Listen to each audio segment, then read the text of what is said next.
pero bueno, dejémoslo ahí en 12 por ahora. Aló, ¿cómo estamos? Explicando las cosas.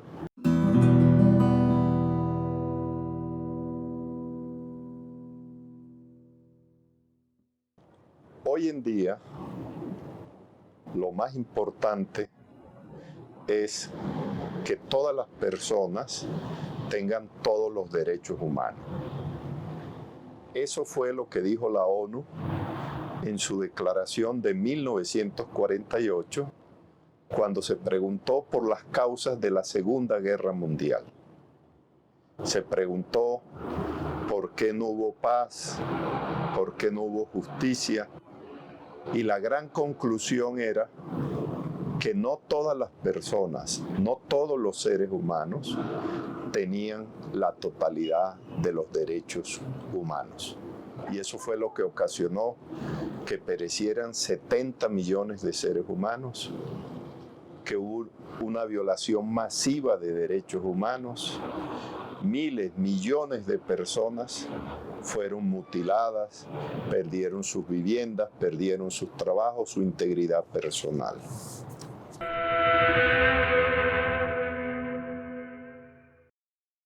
Y la ONU pregunta cómo se debe hacer, qué se debe hacer para que en el futuro no se vuelva a repetir esa gran tragedia que fue la Segunda Guerra Mundial. Y la respuesta es también la misma.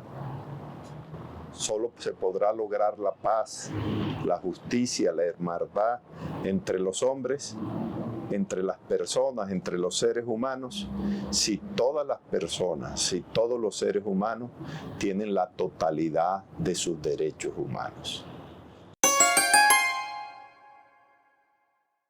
La historia de los derechos humanos nos muestra que ha existido varias generaciones de derechos humanos.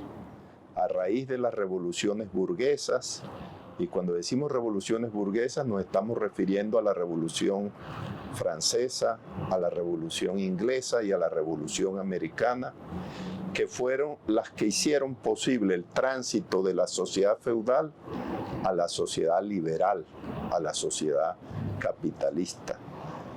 Muchas de las instituciones que hoy tenemos y de los derechos que hoy tenemos no es más que una reacción contra la falta de derechos que existía en la sociedad feudal.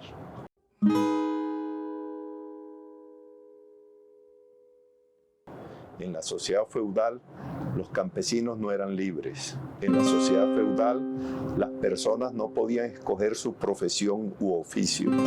Era el gremio el que decía quién trabajaba en un oficio o en otro oficio, quién era zapatero, quién era herrero, quién era talabartero. Lo mismo sucedía con las libertades de pensamiento, de palabra, de culto, de religión. Esas libertades no existían porque los ciudadanos tenían que adoptar la religión de su señor, de su rey. Y si no lo hacían, pues se presentaban cruentas guerras civiles. Contra eso reaccionó la humanidad. Y la primera gran generación de derechos humanos fue aquella que benefició a la clase que llegó al poder político con las revoluciones burguesas, con la burguesía. Por eso las primeras libertades fueron las libertades de conciencia, de culto, las libertades de opinión, pero también las libertades de industria, de comercio y de empresa, las libertades de asociación, que eran las que beneficiaban a la clase más poderosa económicamente que había llegado al poder político.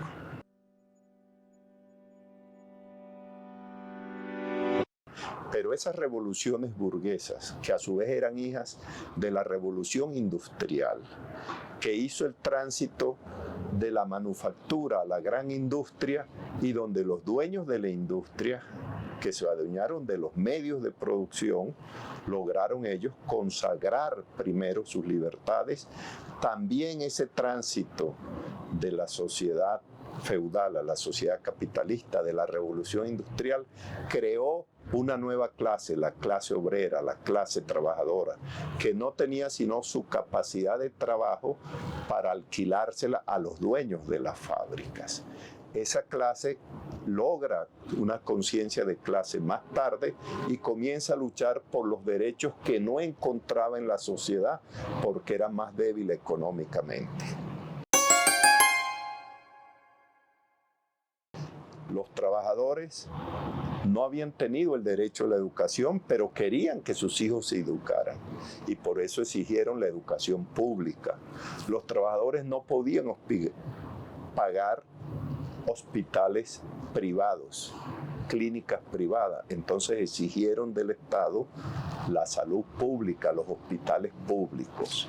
Comenzaron a luchar por el derecho al trabajo, por eso el derecho al trabajo es un derecho que beneficia a la clase obrera, pero también todo aquello que está ligado al trabajo, la seguridad social.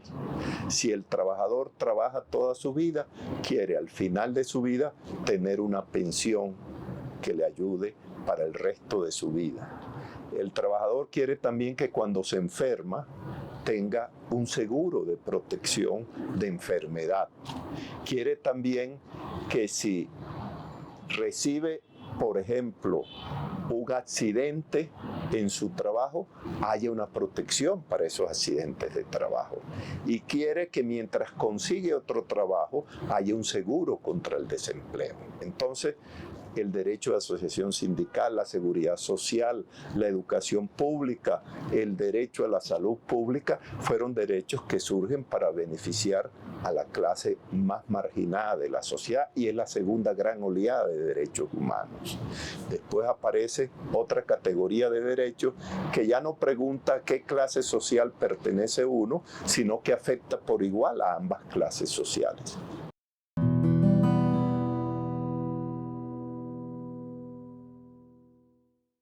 Por ejemplo, es la tercera generación de derechos, el derecho al medio ambiente sano. Si resulta que hay una tragedia como la de Chernobyl, donde una central nuclear, el viento lleva la contaminación no solo hasta los límites de ese país, sino que contamina otros países. Si un gran petrolero como el Exxon Valdez zozobra en las aguas y hay un gran derrame de petróleo, ese petróleo llega no solamente a las costas del país que tiene la bandera ese barco, sino que contamina todo el Caribe, contamina México, contamina Estados Unidos, contamina Canadá. Entonces, esos derechos son derechos que interesan a todas las clases sociales porque el medio ambiente nos interesa a todos. Pero también el derecho al desarrollo, para decir que los países de menor desarrollo también tienen el derecho a vivir mejor. O el derecho a la paz que tenemos en nuestra Constitución. En un país donde hemos sido tan violentos, es importante ese derecho a la paz que hace parte de la tercera generación de derechos.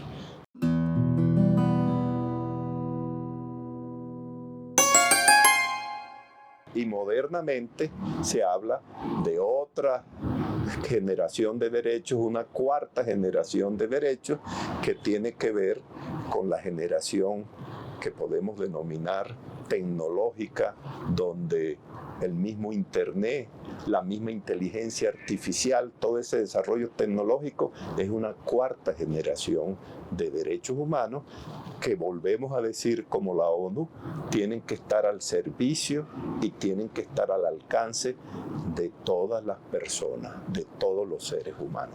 Y en eso nos hemos empeñado nosotros nuestra vida y es un compromiso vital y como su nombre lo dice, vitales mientras tengamos vida, hemos luchado por los derechos y seguiremos luchando por los derechos.